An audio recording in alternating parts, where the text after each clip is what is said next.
Good morning in London pops. Good morning good morning. अरे मी सकाळपासून पोरवले, मला एक बॅनर दिसला नाही इकडे एखाद्या राजकारण्याचा. भाऊंना हॅपी बर्थडे, तात्यांना वाढदिवसाच्या शुभेच्छा, वहिनींना वाढदिवसाच्या शुभेच्छा. कोणाचा काही बॅनरच नाही इकडं. अहो इकडे तसं काही नसतं बाप्पा. कुठल्याच निवडणुकांमध्ये कुठल्याच नेत्याचे बॅनर लागत नाही आणि ट्रॅफिक जॅम करून सभा पण घेतली जात नाही. असं मग हे नेमके कोणत्या मुद्द्यावर निवडणुका लढवता? रस्ते, लाईट, पाणी? अहो नाही, इथं रस्ते, लाईट, पाणी सगळ्या सोयी सुविधा आधीपासून आहे का? आता ज्या मुद्द्यावर वर्षानुवर्ष निवडणुका लढवल्या पाहिजे ते मुद्दे संपून टाकले यांनी. आता लक्षात आलं, जातीपातीवर निवडणूक करत असतील काय?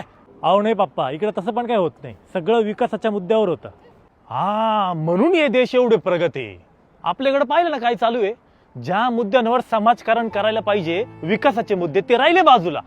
आणि सत्तेसाठी फक्त पैसा आणि जातीपातीचं राजकारण. कोण ह्या पक्षातून त्या पक्षात जातो, कोण कोणाला डांबून ठेवतो, कोण कोणाचा फॉर्मच गिळून टाकीतो, तो कोण काय करतो, तो कोण मारामाऱ्या करतो.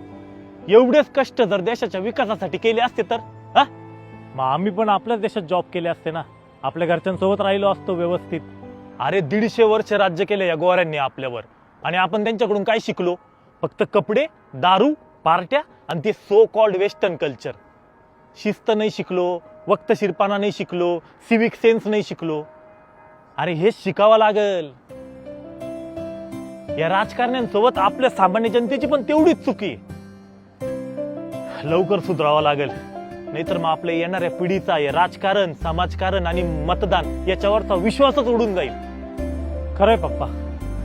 कसं आहे, देश आपलाय, विचार सुद्धा आपल्यालाच करावा लागणार आहे. चला.